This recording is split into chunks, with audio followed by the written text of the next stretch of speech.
Muchas gracias.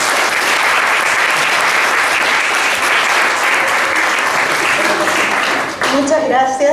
Una muy buena presentación ahí. A ver.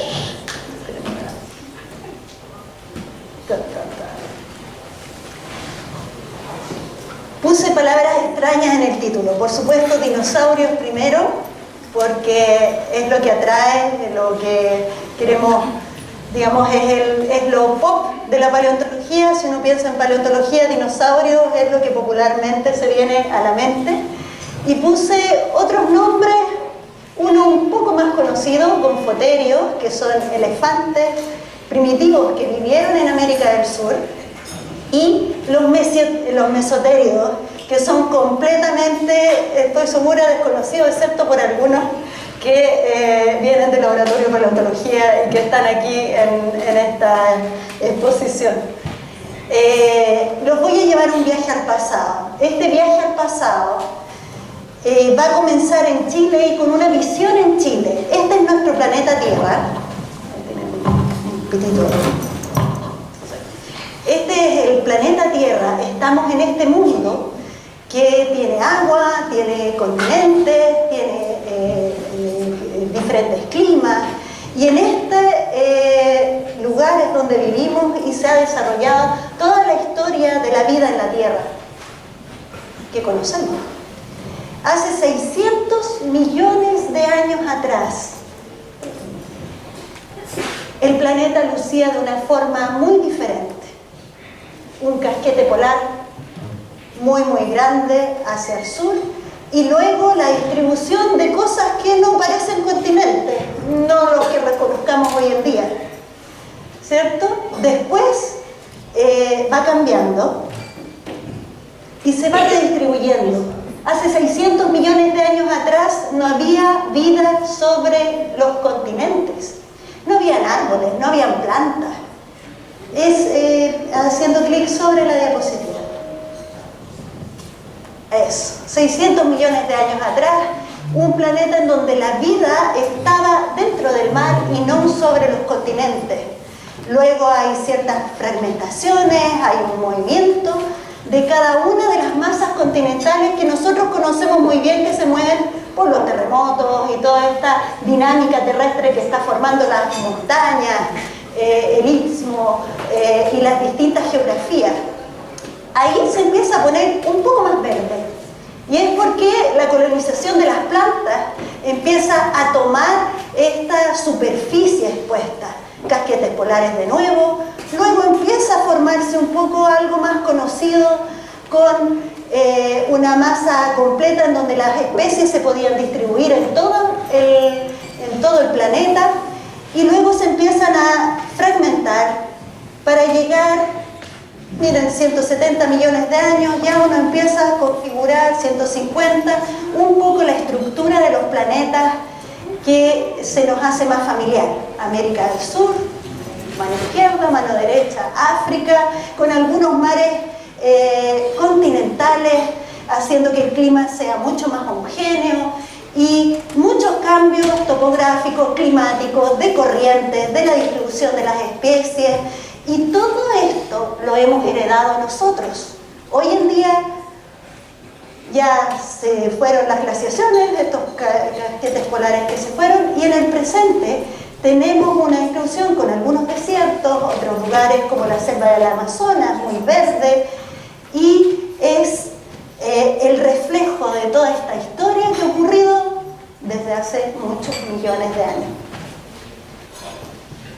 Los voy a llevar al pasado, ¿ya? Este es un viaje que hacemos los paleontólogos todo el tiempo, porque nos imaginamos cómo es este pasado que está tratando de develar por qué estamos aquí, por qué somos como somos, y simplemente la pregunta más básica del ser humano: ¿para qué estamos acá?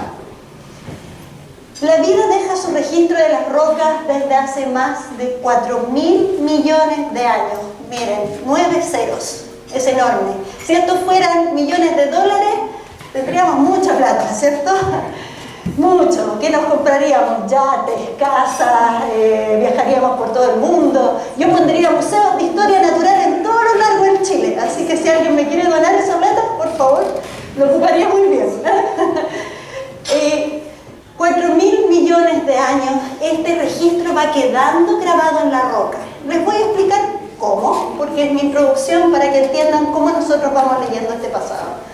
Y ocupamos una herramienta esencial, muy tecnológica, que es la pala. Vamos cavando.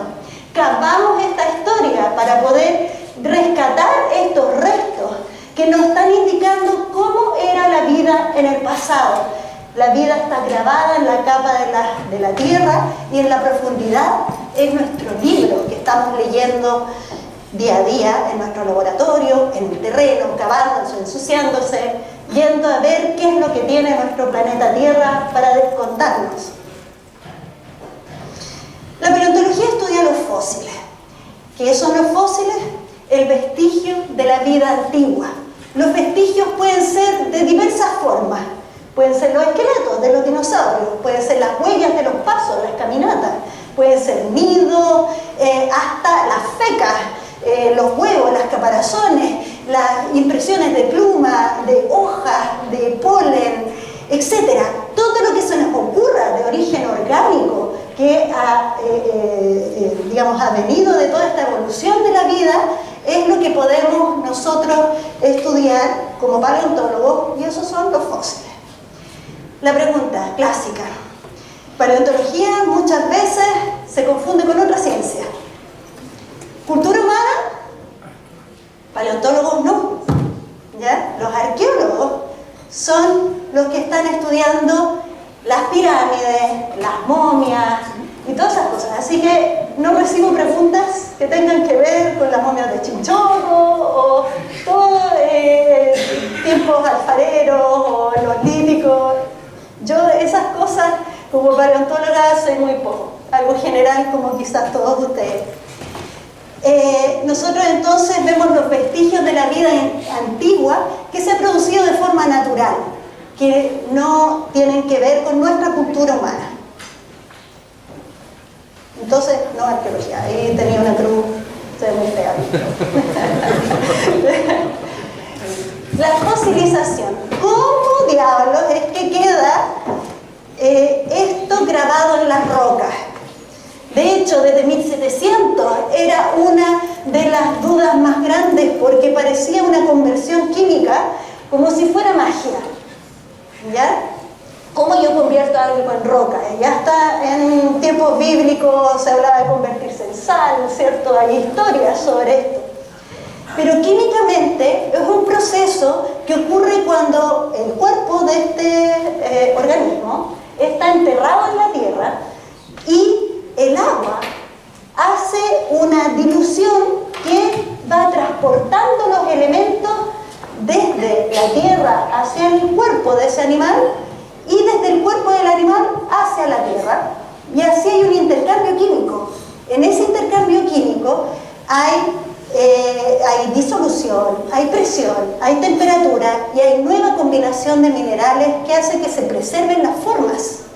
Quizá no la química original, pero está en la forma. Uno puede ver hasta las células de los huesos, de las plantas, las nervaduras, las cosas más finas grabadas, porque hay una sustitución hasta molécula por molécula de los organismos vivos.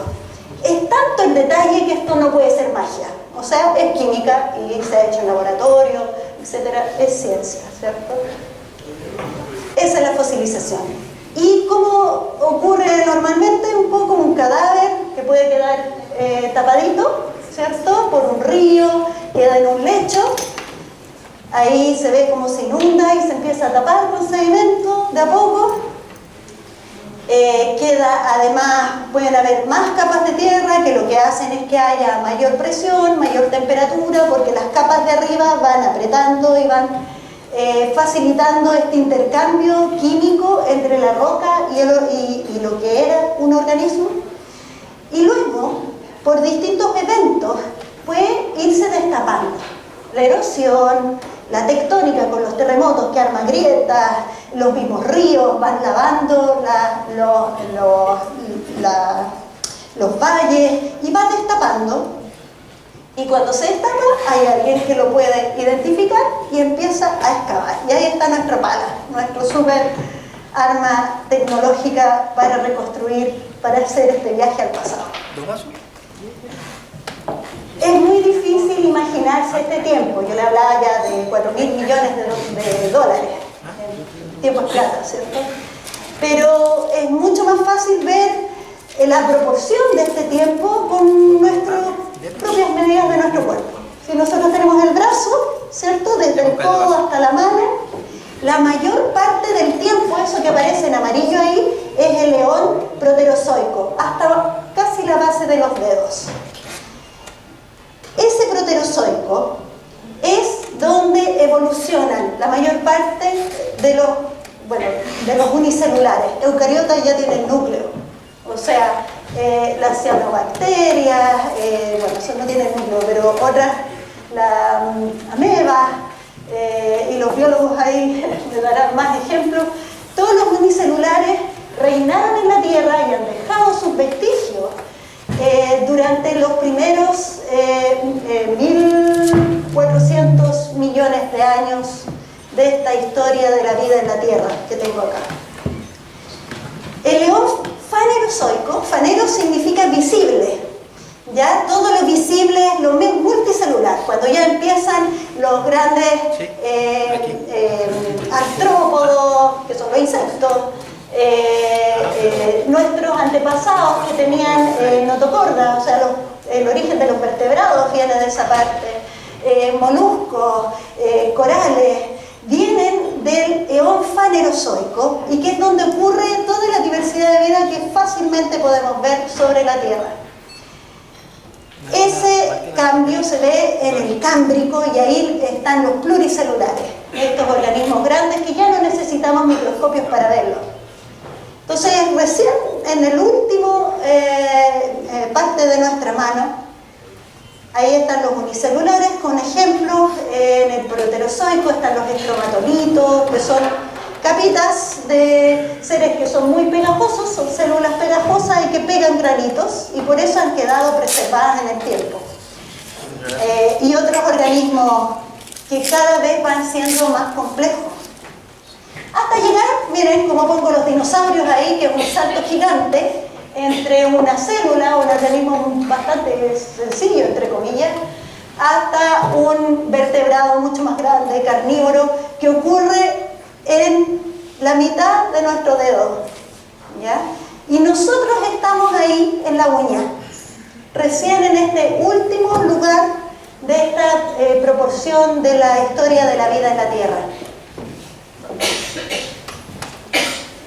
Hoy día les voy a hablar de Chilesaurus, que es un dinosaurio chileno, así que para que conozcamos las cosas que tenemos en nuestro país, que tiene 150 millones de años, de Caraguatipotherium.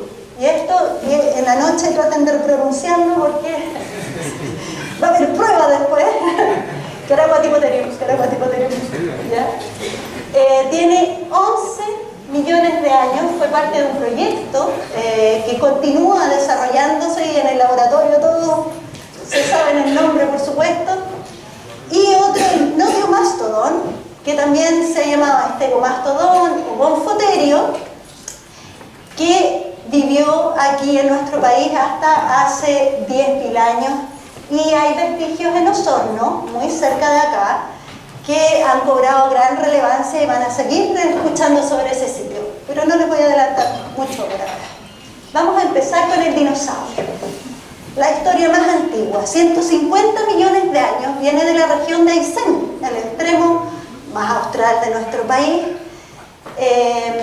Y vamos a hablar de los mesoterios, que vienen completamente al otro extremo, cerca de Arica, ya en el desierto de Atacama, y los gofoterios que vienen de Osorno. Así que tenemos un muestreo aquí de distintas especies que nos están hablando de la historia de nuestro país en el pasado, en este viaje que los voy a llevar. Me quedo con el dinosaurio, y el dinosaurio es bien pequeñito, ¿ya? No todos los dinosaurios son grandes y habría sido la mascota ideal que habría tenido yo si todavía existieran, ¿cierto? Tiene 1,20 metros, o sea, de altura en realidad me llegaría como acá, ¿ya? Es como un perro grandecito, ¿ya? Sería entretenido, ¿cierto? Es herbívoro, cero drama, ¿ya? Uno le puede dar semillita, no hay problema. No va a atacar, creemos. Hace 150 millones de años, volviendo a este mapa que les mostré desde un principio, la Tierra se veía bien diferente. América del Sur, a la izquierda ahí, aparece con agua cerca del Amazonas. África, mano derecha, ahí con una mascada también.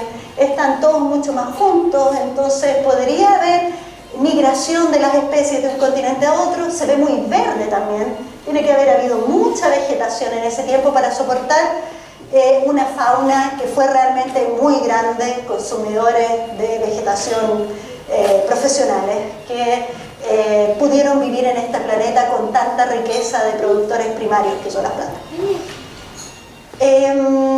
Entonces el chilesauro está en este contexto en donde Pangea, que decimos que significa toda la Tierra, comienza a fraccionarse, o sea, empieza a separarse, a tener la estructura como hoy en día, pero le falta bastante.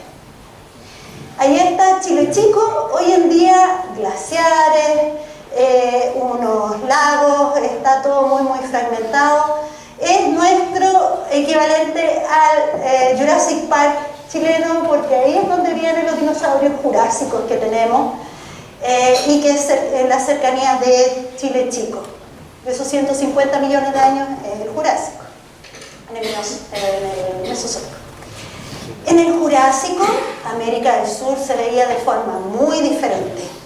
Yo cuando camino por los distintos lugares y de repente me van a ver así que no saludo y eso, es porque yo no camino en el aquí y el ahora, muchas veces, sino que camino en el pasado, estoy ahí. Entonces, es otro.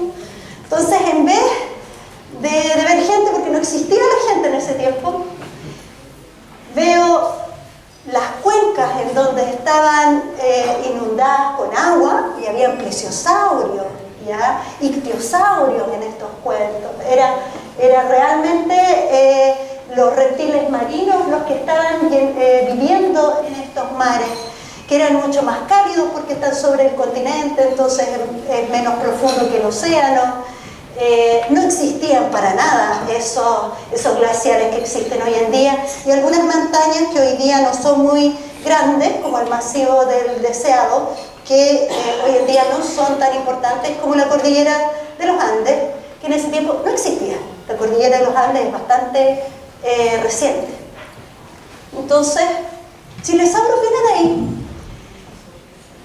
Chilesaurus, ese es el material, es la misma figura de la publicación que salió hace un par de años atrás, y son varios especímenes. Este es uno de ellos que tiene la mayor cantidad de piezas, digamos, del mismo animal y que ha sido muy bien preservado. Están huesos de la cadera, las vértebras, las patas, y que los paleontólogos las estudiamos para saber cómo vivía. Queremos transportarnos a este pasado. Está en un momento en donde hay mucha subdivisión de este continente, América del Sur, entonces es una especie muy especial. Y ya les voy a explicar un poquito por qué. Este animal tiene una anatomía, una estructura ósea, los huesos son muy llamativos porque tiene una combinación de características que nosotros las atribuiríamos a distintos dinosaurios, pero dinosaurios muy diferentes. Y ha sido una de las bases para que la organización de los dinosaurios se desorganice, ¿ya? Se pierde toda la coherencia, porque la interpretación clásica es que habían tres tipos de dinosaurios. Los ornitisquios, como el el Triceratops, este con cuernos, que es como bien famoso. Pues hay otros ejemplos como el estegosaurio, que tiene placas en la espalda, o el iguanodón, etc. Todo un grupo. Ahí está representado por el Triceratops. Y luego, ornitisquia significa cadera de ave, ¿ya? Cadera de ave, porque tienen el pubis retraído hacia atrás. El pubis es un hueso de la cadera que tiene una forma como tienen las aves hoy en día. En cambio, los saurisquios, sauro, viene de reptil, y tienen entonces cadera de reptil. Y los reptiles tienen la cadera con un huesito, el pubis, hacia adelante, ¿ya? Y de esa forma se clasificaron clásicamente. Ahora, con Chilesauro, esto ya no tiene sentido, porque tiene la cadera hacia atrás. No, lo voy a tener que mostrar con esto, traté de hacerlo sin mostrar, pero aquí se ve hacia atrás. Estos son los huesitos, este es el pubis, el isquium, y ese es el hueso, el ilium, que es el de la cadera. Por acá también. El pubis, el isquium, el ilium, son tres huesos que conforman la cadera. En humanos se fusiona, entonces uno solo. Y esto se parece al de las aves, a pesar de que es del otro grupo que se supone que debería tener cadera de reptil. ¿Ya? Bueno, nadie entendía nada. Espero ustedes sí, algo. Y se reinterpreta dejando juntos a los de cadera de antes que las de ave con las de saurisquio. O sea, quedó la embarrada con Chilesauro. ¿Ya? Porque la evidencia estaba dando tanta fuerza de que en realidad la morfología de la cadera no era tan importante. Porque eso tiene que ver con qué comemos. Si somos herbívoros, necesitamos mayor espacio del estómago, entonces se tira ese hueso para atrás para dar más espacio. ¿Ya? Así de simple. Entonces, adaptación y no herencia, que es lo que vemos aquí en los árboles. En fin. Los pies son bien interesantes porque estos tienen 4 dígitos en los pies. Si ven, aquí, bueno, ahí aparece 1, 2, 3, 4, el número romano, está en 2 posiciones. Y estos pies son muy extraños porque deberíamos tener un pie muy similar de 3 dedos como el de las gallinas y no tan con 4 dedos tan grandes, ¿ya? Eso también es extraño. Tengo un estudiante que está aquí presente que hizo este modelo, Oscar Finterbusch, y vemos que en realidad la forma,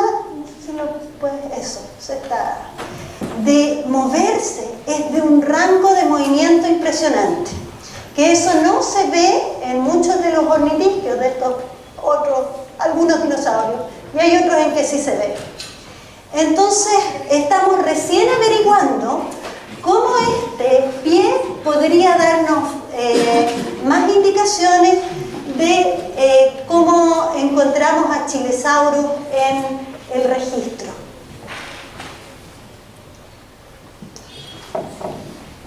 A partir de este modelo, cuando uno sabe cómo se mueven los pies, uno puede interpretar cuál sería la huella que podría formar. Porque hago el movimiento y trato de ver de qué forma lleno esto con lo que es la garra, los músculos, los cojinetes, y hacer una interpretación de qué huella es.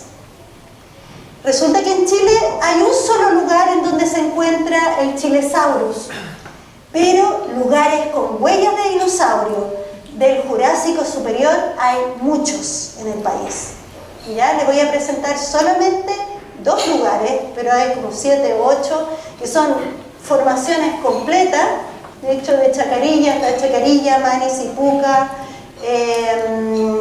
y me faltan un par más. En Calama hay 2 lugares también, tenemos cerca de Santiago, en Lo Valdés, está también Termas de Flaco en la 6ª región, en la región de O'Higgins. O sea, hay mucho más registro de los pasos de los dinosaurios que de los huesos de Chilosaurus. Entonces, una de las ideas que tenemos con la tesis esta de magíster es tratar de buscar en el registro qué chilesaurios podrían estar dejando, si los chilesaurios podrían estar dejando huellas.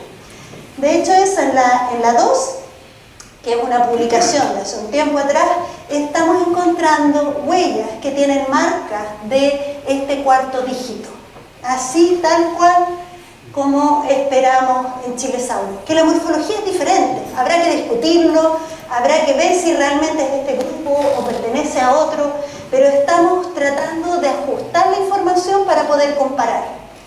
Y esa es una de las riquezas de esto, en que uno tiene que tener una amplia imaginación y ir a terreno a colectar los datos, además hacer modelos computacionales y mezclar toda la ciencia posible para averiguar estas cosas. Un respiro. Yo creo que sí podemos dar como... me interesaría saber si se entendió bien o si no, lo explico de nuevo, porque eso es... Yo sé que fue un poco rápido ahí, ¿no? Damos unos 5 minutitos. ¿No? ¿O sigo? ¿Sigue?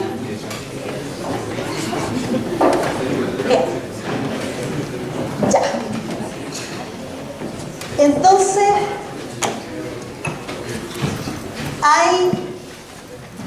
vamos a cambiar el tema completamente. Mesoterio. Este es uno nuevo. Tiene 11 millones de años, son 140 millones de años menos que Chilesaurus, o sea, es un salto enorme en el tiempo. Uno podría haber tenido una mascota también, correr al lado de estos Caraguatipotherium. Son peluditos, son mamíferos, así que a lo mejor eran más peludos y bastante tiernos. Así que de mascota también podría haber sido. Lástima que se extinguió. Viene del norte de Chile. En ese tiempo ya los continentes se ven como hoy en día. Pero hay una temperatura mucho más alta. Y cuando uno trata de hacer la reconstrucción climática de hacia dónde vamos hoy en día con este calentamiento global, piensa en el Mioceno. Porque en ese momento las temperaturas estaban mucho más altas que lo que hoy en día estamos viviendo en el planeta Tierra. Ahí se origina la corriente circumpolar, o sea, es lo que finalmente, o un poquito antes, eso, es lo que origina el congelamiento de la Antártica. Y entonces todas las condiciones de glaciaciones y todo está siendo facilitado por esta fase en donde se levantan los Andes y se originan las corrientes. Y ahí vivía nuestro Caraguatipotherium en todo este cambio climático, que bueno, el clima siempre ha cambiado, así que es parte de la dinámica. Viene de un linaje extinto. Muchos no habrán visto, quizás en alguna película, ahí está la Macrauchenia, con trompita. Quizás del Ice Age, de la era del hielo, hay algunas en donde aparece. Son fauna que existió sola y exclusivamente aquí en América del Sur. Y algunos parecen chanchos, y algunos parecen caballos, y algunos parecen liebres, y algunos parecen hipopótamos, pero no están emparentados. Es una línea, es como decir que todo África, la fauna de África, con los elefantes, los chitas, los ñus, las cebras, etcétera, jirafas y todo eso, se extinguiera. Y solamente nos encontrábamos como fósiles.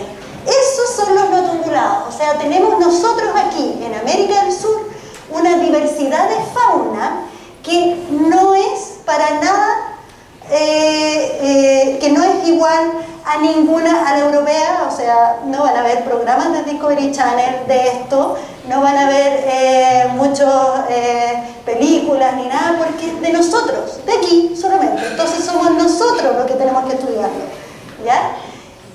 El Caraguatipotherium está emparentado a ese que parece liebre ahí, que está en el cuadro rojo, Protipotherium.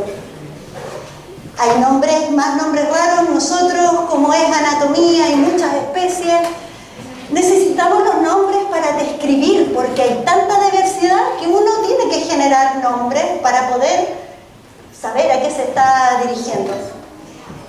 Ahí con el cuadro está Toxodon. Ese es pariente también del Caraguatipotherium, de los mesotéridos, y está emparentado más, digamos, parecido a los caballos, ¿ya? Pero es una línea que evolucionó mucho antes y que siguió su propio curso.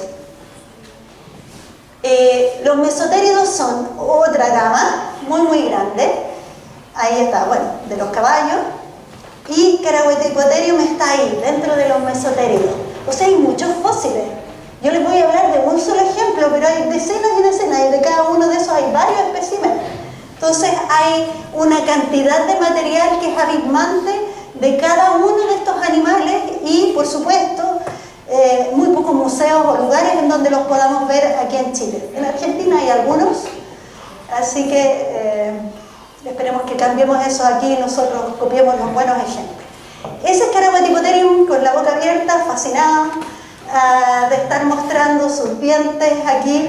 Parece como un roedor, tiene unos dientes así incisivos que son los de adelante, bien prominentes. Ahí están los ojos, la mandíbula. Es bien extraño, ¿eh? Él viene del interior de Arica, de Caragua, porque se llama Caraguatipotherium. Le pusieron el nombre en relación al lugar en donde lo encontraron. Y en ese tiempo el altiplano se estaba elevando. Uno de los últimos pulsos del altiplano fue hace 11 millones de años. Ahí está el altiplano, un poco hacia Bolivia, ahí está Arica, Tacna, si se ubican bien al norte del país. Esa es la cuenca de Copaquilla, que se origina con distintos eventos geológicos, ahí anticlinal de Oxaya, etcétera, el cordón, pero esa cuenca es la que se rellena, la depresión de Copaquilla, con los sedimentos en donde se empezaron a preservar los Caraguatipotherium. Son completamente desconocidos porque no existe ningún pariente vivo hoy en día, ninguno. Entonces uno lo que trata de hacer es tratar de compararlos con lo que conoce, ¿ya? Eso es uniformitarismo, o sea, uno trata de ver qué es lo que hay ahora y dice, ¿se parece a este? ¿Se parece al caballo? Resulta que en cierta forma sí. Los dientes de los caballos crecen continuamente, ¿ya? Eso es una condición que se llama ipsilodonta, ¿ya? Crecen todo el tiempo, no como nosotros, que lamentablemente, digamos, sería bueno, no tendríamos dentistas, pero algunos sufrirían por no tener esa profesión. Sería una solución, ¿no? Pero no tenemos esos dientes, tenemos que cuidar nuestra dentadura permanente. Ellos sí pueden hacer crecer sus dientes todo el tiempo y no le importan las caries porque no importa, va a seguir creciendo. Así son los caballos. Resulta que Caraguatipotherium es incluso más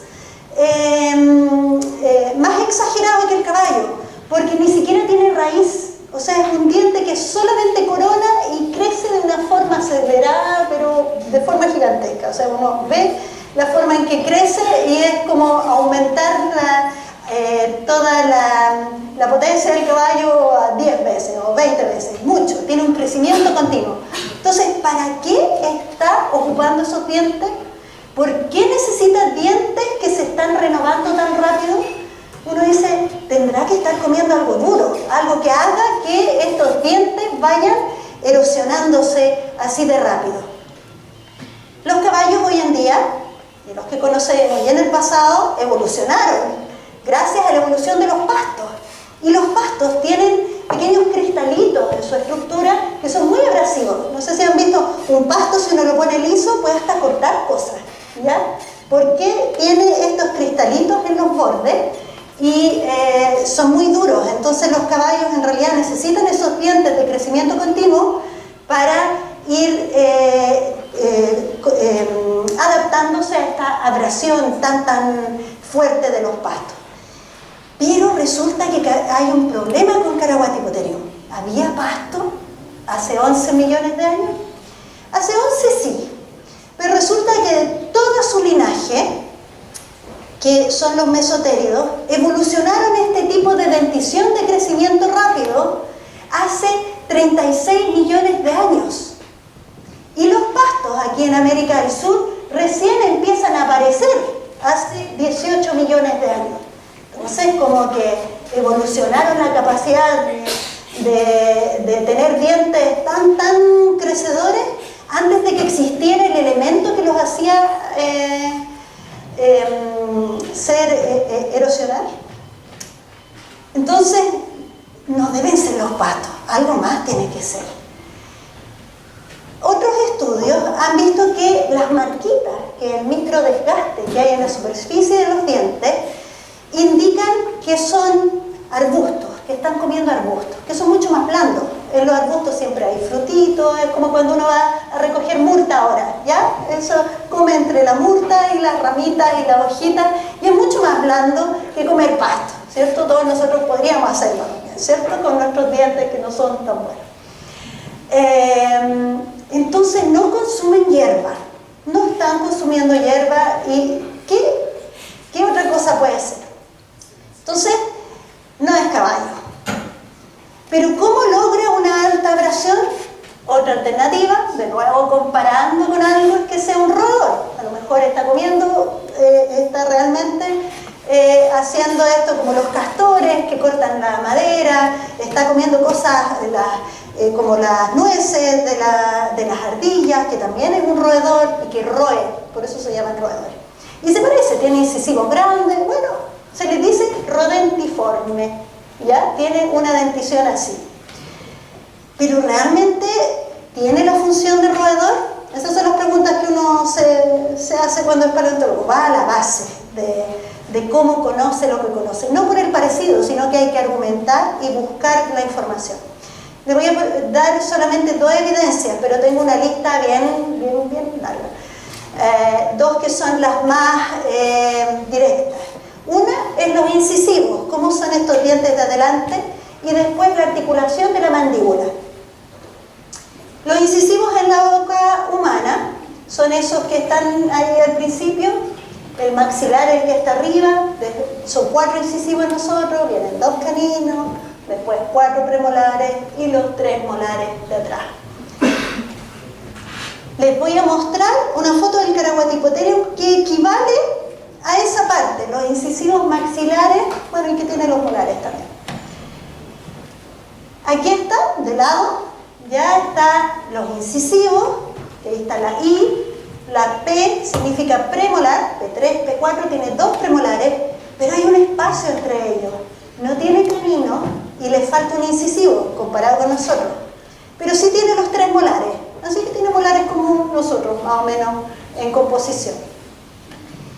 Esos incisivos tienen una morfología que es cóncava.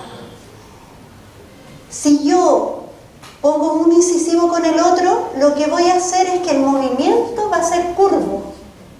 No estoy haciendo un movimiento cortante, sino que hay un recorrido en curva. Muy diferente a lo que es el castor, porque el castor, para poder cortar, lo que hace es un movimiento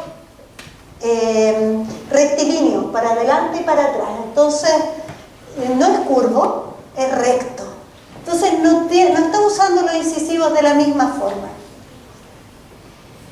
Ahí está la mandíbula humana, ¿cierto? A mi izquierda, y a la derecha, la de Caraguatiphotherium. Es más larguito, pero ahí lo tenemos. La articulación de la mandíbula, que la tenemos ahí, en uno de los lados, es muy parecida a la de nosotros. Es ancha. Y ese ancho permite movimientos laterales como nosotros, ¿cierto? Podemos hacer así todo un juego, ¿ya? Resulta que el castor, o el roedor tipo que les estoy mostrando, hace movimientos que son hacia adelante y hacia atrás, y tiene una morfología de este huesito que es redondo, ¿ya? No permite movimientos laterales, tiene un surco que va solamente hacia adelante y hacia atrás porque está haciendo así, ¿ya? Para poder roer. En cambio, Caraguatipotherium está moviendo la mandíbula con movimientos circulares.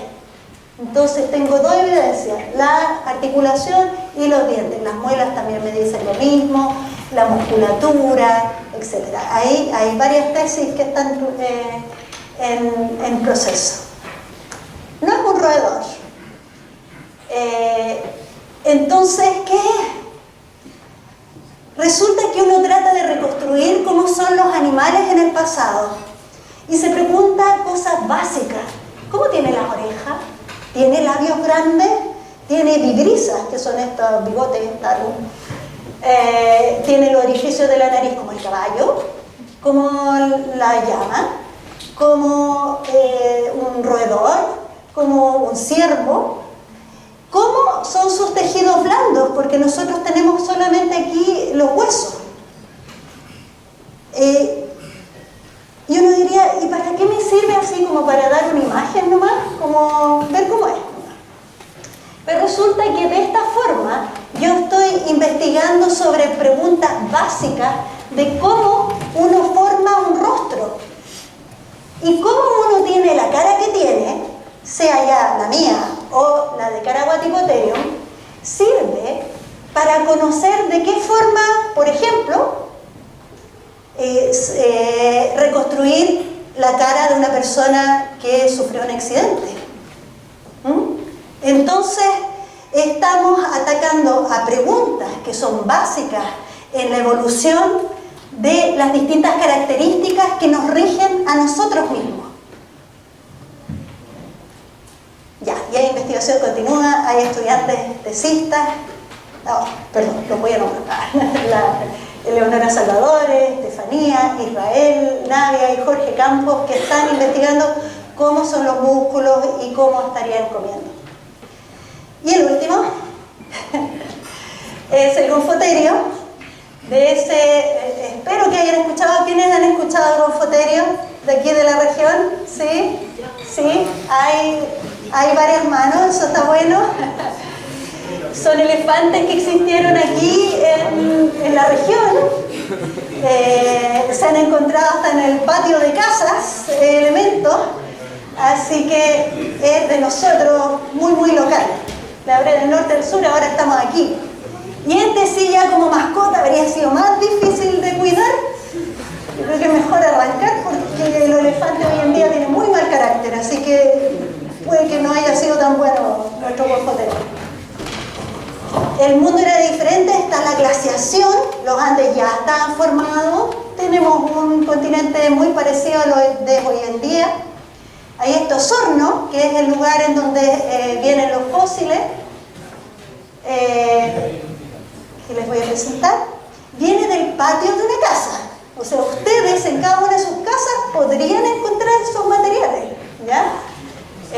Son segmentos que tienen hasta 15.000, 16.000 años. Así que todos ponerse a cavar, no, hay que pedir permiso. Hay que pedir permiso al Consejo Monumentos Nacionales. Este sitio, si se dan cuenta, están cavando a 3 metros de profundidad y han salido cráneos de chingue, muelas de caballo, vértebras de estos gonfoterios, semillas, plantas, hasta hace algunas semanas estaba la idea de vestigios de un meteorito, y hay algunos de los autores acá. Entonces hay demasiado material ahí, es muy bueno ese sitio, tienen que ir a Osorno a verlo, ya les voy a dar el dato donde tienen que ir. La reconstrucción de Osorno en ese tiempo no tenía los parques que tiene, ni las poblaciones, sino que era algo así, un lugar con agua, con partes de vegetación, donde había caballos y distintas faunas, muy diverso. Noteomastodon es el de arriba, que es este gonfoterio que les hablo.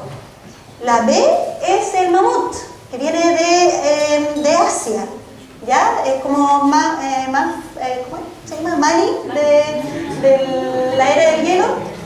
Y el C es un elefante actual, el asiático. Miren las piernas largas que tiene el mamut y el elefante asiático. Realmente uno los ve así y dice, ay, son caseras, porque tienen comparado con el notiomastodón, que se ve así más robustito, ¿cierto? Es más así. Es muy robusto, es más cuadrado, por eso es que hay que arrancar. Este hueso, estos son rayos X de un hueso de aquí de Osorno, que ahí se ve la proporción. Tenemos el elefante asiático actual, miren que lo flaquito que es, y tenemos al notiomastodón de Pilauco. Ahí, bien grueso ese hueso, soportando mucho peso seguramente.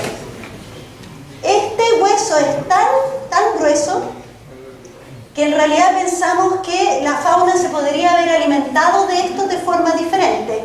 ¿Ven ese agujero ahí? Eso podría ser un animal pegando el masticón en este sector. Y ahí tengo un poco que es lo que yo pienso que pasó. Todavía no tengo que probar, no está publicado esto. Hay la impresión de unos dientes, 1, 2, 3, 4, 5, 6, que los carnívoros tienen 6 dientes adelante, y los caninos, que son las 6 que aparecen ahí. Para mí, eso es lo que pasó. Le sacó un trozo, como una manzana. Cuando uno la masca, le sacó eso.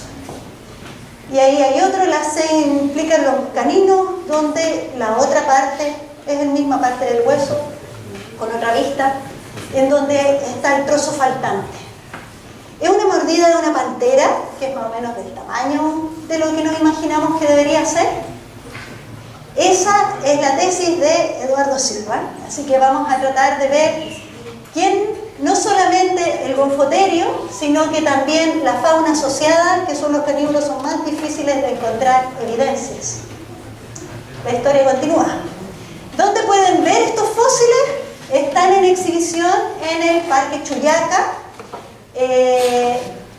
Es libre, completamente gratis ir, así que no se lo pueden perder. Al que les guste los fósiles, es el lugar más cercano y en donde pueden ver la verdadera dimensión de todos estos datos, y van a ver la tibia que yo les mostré.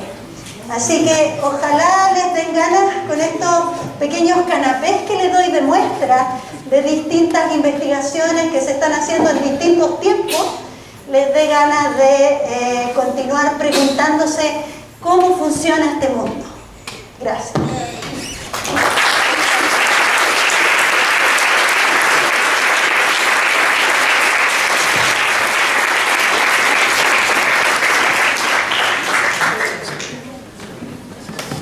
Ahora viene la parte de conversación, preguntas, así que si me pueden levantar la mano, vamos a estar uno en cada sala. Y necesitamos el micrófono para la grabación. Hola, me presento, soy Carlos, estudio antropología, y hace un tiempo atrás la profesora María Eugenia Celal nos llevó a Pilauco, y también allá creo que hay vestigios como del tigre diente de sable, creo, ¿no? ¿No? No. Pero está en el parque, creo, como que sí. Está el milodón, pero esos no son encontrados. Hicieron la escultura. Es porque el tigre dientes de sable es contemporáneo a esta fauna, pero solamente ha habido evidencia en Magallanes, muy al sur, pero en Pilauco no ha habido. Y por las mordidas que están en los huesos de Pilauco, tiene que haber sido un animal con los colmillos más cortos.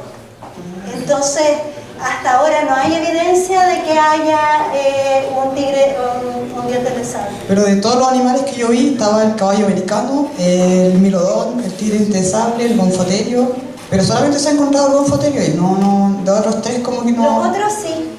Lo que pasa es que siempre va a haber entre lo que es la difusión general y después la investigación científica.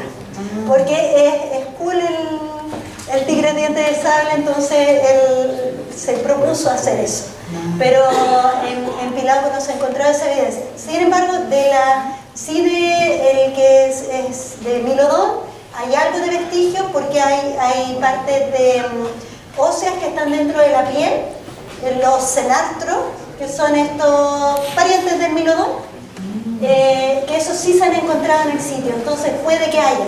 No ha habido cráneo y otros, pero están estos huesecitos que son huesos dérmicos, que son propios de de ese tipo. Entonces, una interpretación.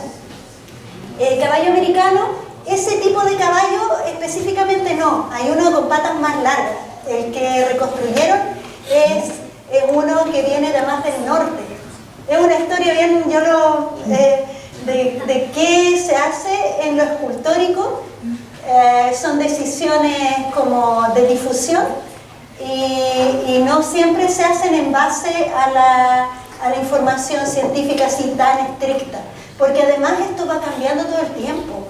Inicialmente nosotros esperábamos encontrar el tigre de dientes de sable o huesos de milodón, pero todavía no aparece el material, entonces capaz que eso no aparezca en un tiempo más, pero han habido ya en este sector 15 años de excavaciones, más o menos, desde el 2007 a 11, 12. Sí. Así que ya como que las probabilidades van bajando, pero uno nunca pierde la esperanza. Gracias.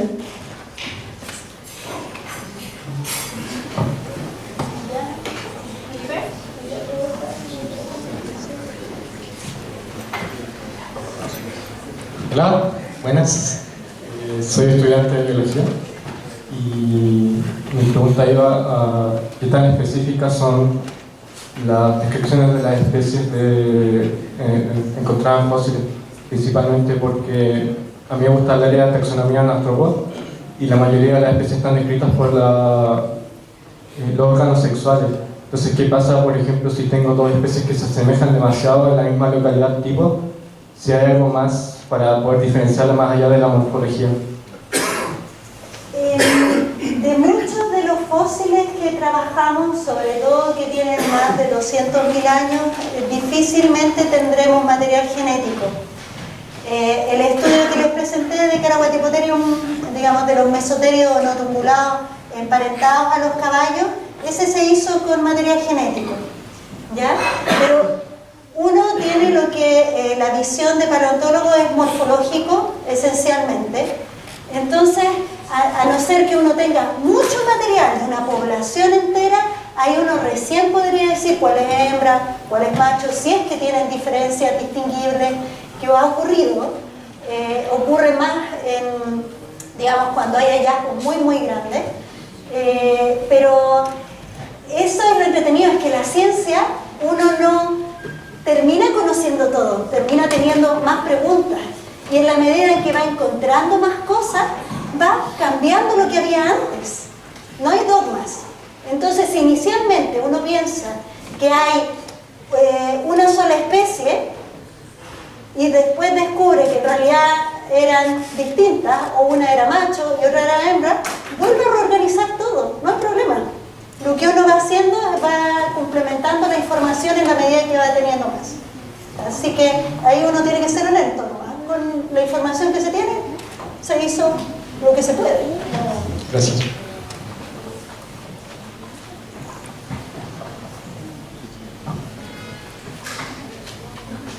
Por allá el caballero... ¿Vale?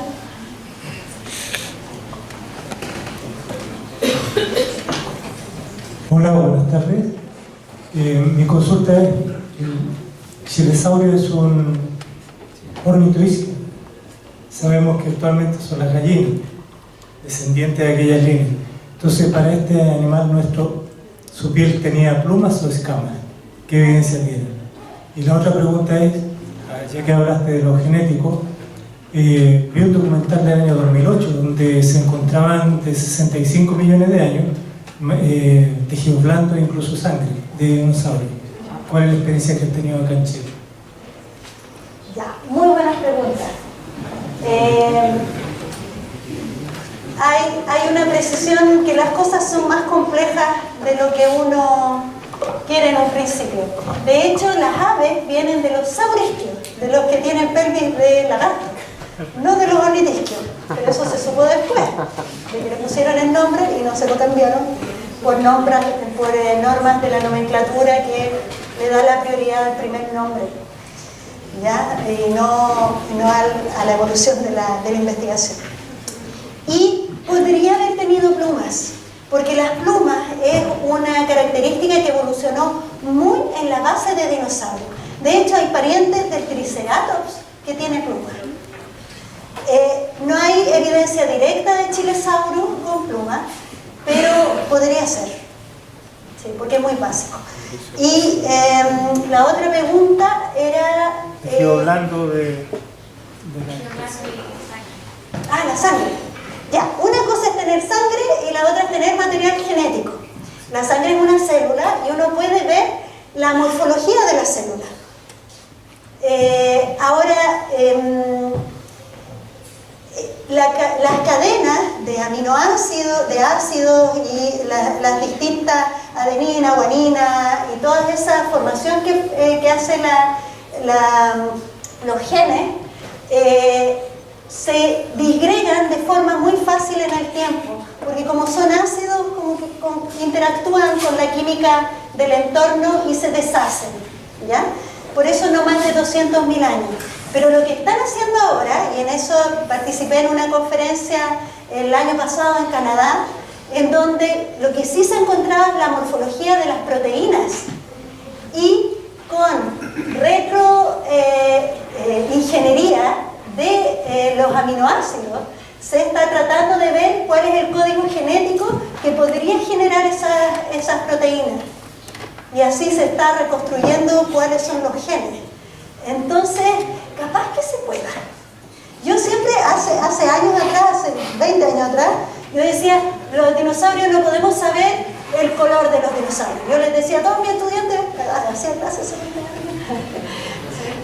de hecho, y decía, no vamos a saber nunca el color. Y ahora me como mis palabras, me las como, porque resulta que la forma que uno tiene de insistir, busca distintas vías como para poder saber de qué forma se hace el color, si son pigmentos o estructuras las que generan el color. Y han podido reconstruir la química de distintos colores. El negro tiene una química en particular, el café, el amarillo, y si se encuentra en el fósil, en algunos muy bien preservados, se puede reconstruir cuáles son las tonalidades de los fósiles. De hecho, de Archaeopteryx era negro. Por los cromatóforos. No hay que pensar que es imposible, pero hay todo un riesgo que hay que tener para investigar.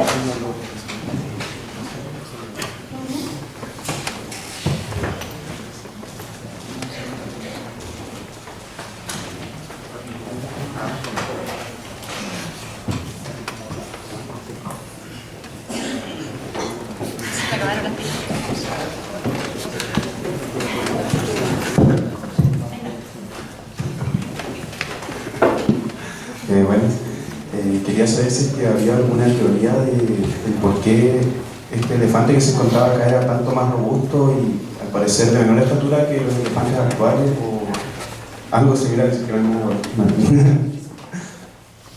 Difícil saber. Ahora, sí es parte de la investigación ver cuál es la composición del hueso, si realmente eso le permitía tener un movimiento más rápido, lo cual es poco probable, pero ¿cuánto podría ser? Y en eso uno puede hacer interpretaciones de si sería capaz de migrar. Quizás fue uno de los problemas de por qué no pasó al siguiente periodo, digamos, a que tengamos elefantes hoy en día en el bosque valdiviano. Así que son preguntas loables porque son básicas, y eso podría generar también cuál es la propia constitución ósea de nosotros, ¿cierto? Entonces uno podría tener estas mismas preguntas tanto en medicina como en paleontología, y ambas coordinarse para lograr una comprensión de cómo surge esta robustez esquelética.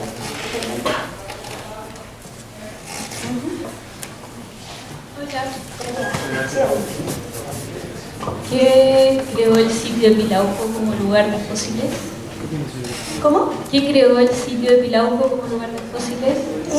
El sitio Pilauco es una turba, o sea, es un pantano en donde los animales seguramente circulaban, y los esqueletos van quedando en los pantanos, Los pantanos son muy buenos lugares para preservar fósiles porque ese material vegetal hace como que sella la superficie y hace que no haya oxígeno. Entonces no hay desarrollo de bacterias, de hongos, y entonces queda como sellado el vacío dentro de estas capas. Así que sí, es un ambiente húmedo. Quizás en todos estos humedales que tenemos aquí en Valdivia se está preservando la fauna. De hecho, cualquier pajarito que muera o mascotas, etcétera, va a quedar muy bien preservada en los pantanos, porque son buenos para eso. Dato creo.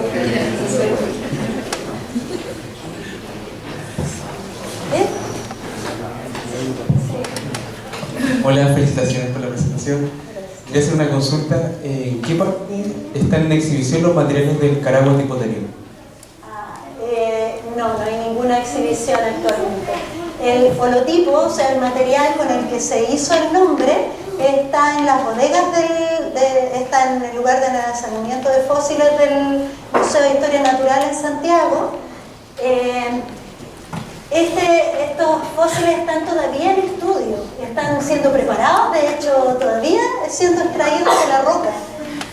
Quizá en unos años más podría alguno ser exhibido, pero es importante poder ver cuál es nuestra riqueza patrimonial del país. ¿Sí?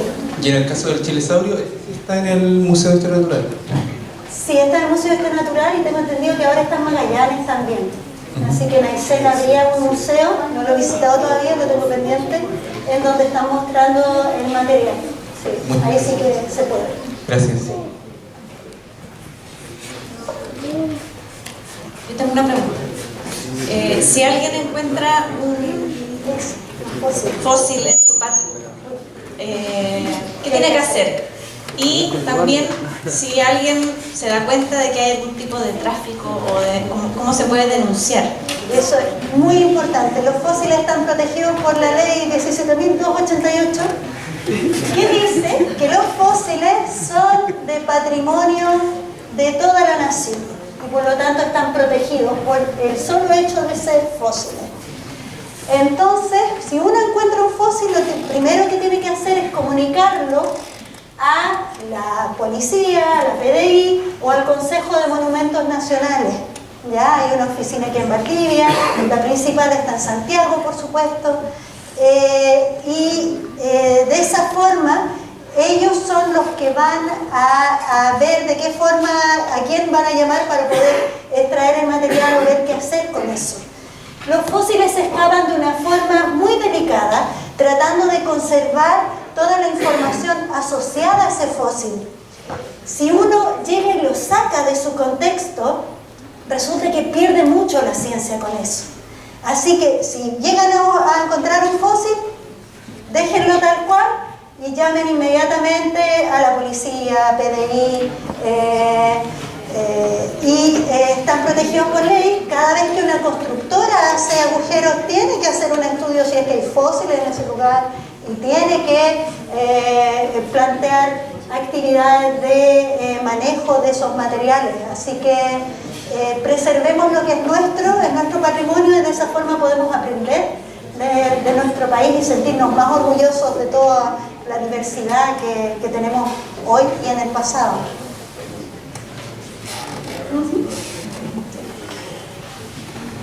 Muy bien, excelente. Hola, me llamo Gwen y tengo 9 años y quiero decir que cuando tenía 6 años andaba en Chiloé y en una playa encontré el diente de un consultorio Sí, de hecho encontraste varios materiales, hicieron súper bien porque los trajeron aquí al laboratorio de paleontología de la universidad y nosotros informamos inmediatamente al Consejo de Monumentos Nacionales y actualmente ellos nos dieron el permiso para guardarlo en el laboratorio donde puedes venirlo a visitar todas las veces que se pueda y que quieras también. Así que sí, ella es la evidencia de que uno puede encontrar un volar de un confoterio en cualquier parte o cualquier fósil en todas partes. Así que estén atentos, la historia está ahí, justo a sus pies.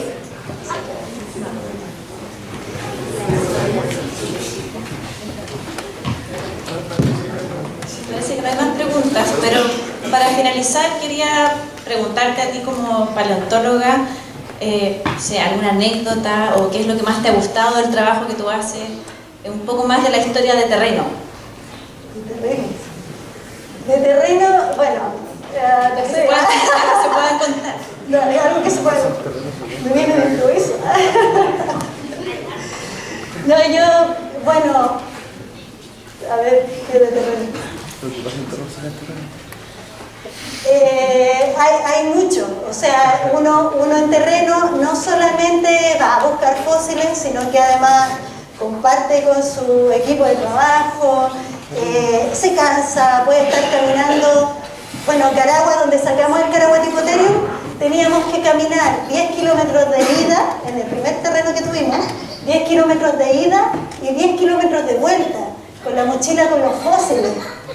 ¿Ya? O sea, ahí quedamos, pero musculosos así como el Pulfotherium, así quedamos bien robustos después de eso. Y resulta que hubo una vez en donde estábamos excavando, habíamos bajado, en el segundo terreno, habíamos bajado diciendo ya, no hay camino, va a haber que caminar 10 kilómetros, busquemos otra forma de llegar, y fuimos por otro lado. Nos demoramos también un montón, pero dijimos ya, vamos a acampar ahí mismo. Así que hicimos como Sherpa y el primer día dijimos ya, algunos se van a quedar y el resto se van con las mochilas y arman el campamento, se devuelven, van a buscar agua, comida, se vuelven. Entonces era una tremenda organización solamente para armar el campamento en medio del desierto, porque no había ni agua. O sea, había que bombear todas las mañanas para filtrar el agua. El agua en el norte no es tan pura como la de acá, entonces metales deben haber muchos, por eso tengo dientes muy malos, quizás tomando agua de por allá, cargada de metales. Soy chuclamatina, así que también soy nortina. Así que en el segundo terreno hicimos eso, armamos el campamento con mucho esfuerzo y recién podíamos empezar a trabajar al segundo día. Y el segundo día estábamos excavando y vemos una camioneta. Y pasa al lado de nosotros, y nosotros, ¿qué pasa? Tomé mucho la noche anterior, la altura, estábamos a 3.000 metros de altura, es como 1.000 metros de lugar donde estábamos. Y dice, ya, corramos, y gritábamos y toda la cosa, y no nos veían porque nosotros estábamos ahí perdidos en el cerro. ¿Qué iban a adivinar que estábamos nosotros? Bueno, justo unos meses antes que nosotros planeamos nuestra excavación, y nadie en el pueblo sabía, porque nosotros habíamos preguntado a todos cuál era la mejor forma de ir. Nadie sabía que había unas personas que estaban haciendo un proyecto de turismo agroecológico en el mismo valle en donde nosotros íbamos a excavar. Entonces habían hecho el camino 2 meses antes de nosotros ir. Y vimos que nosotros corríamos y pararon, no porque nos vieron a nosotros, sino porque vieron las escarpas. Y dijeron, oh, son los burreros, los que pasan cocaína de... quizás que droga y la botón.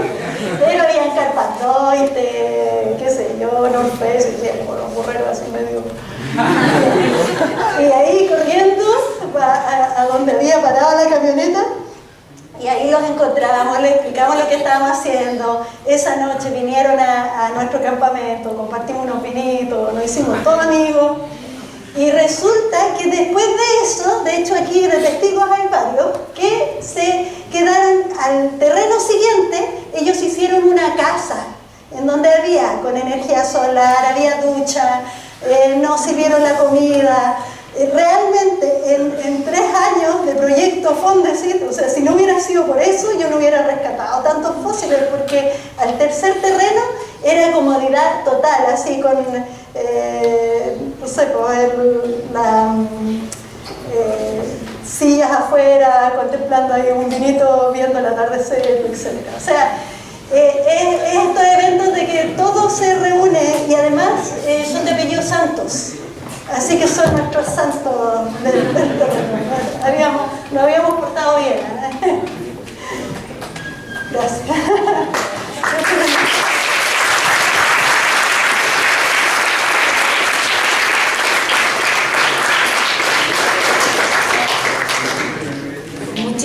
gracias, Karen, por presentar esta tarde, por darte el tiempo de compartir tus conocimientos con la comunidad valdiviana. Yo sé que estas presentaciones quitan quizás más tiempo que las mismas clases que tú preparas, porque hay que prepararlas de una forma distinta, así que muchas gracias por tu tiempo y por la buena voluntad de compartir tus conocimientos. Muchas gracias a todos ustedes por estar aquí esta noche. Hay más de 120 personas, así que nosotros estamos muy contentos de que una actividad de divulgación científica llegue a 120 valdivianos. Queremos agradecer nuevamente al Club de la Unión, a la Radio Bio Bio, a divulga.cl y a Ciencia en Chile por apoyar la difusión de esta actividad. Quienes quieran recibir invitación de los próximos encuentros con ciencia, hay algunas hojitas acá para que anoten su correo electrónico para que les llegue directamente la invitación de los próximos encuentros con ciencia, que son una vez al mes. Y un pequeño regalito para Karen, así que muchísimas gracias y muy buenas noches.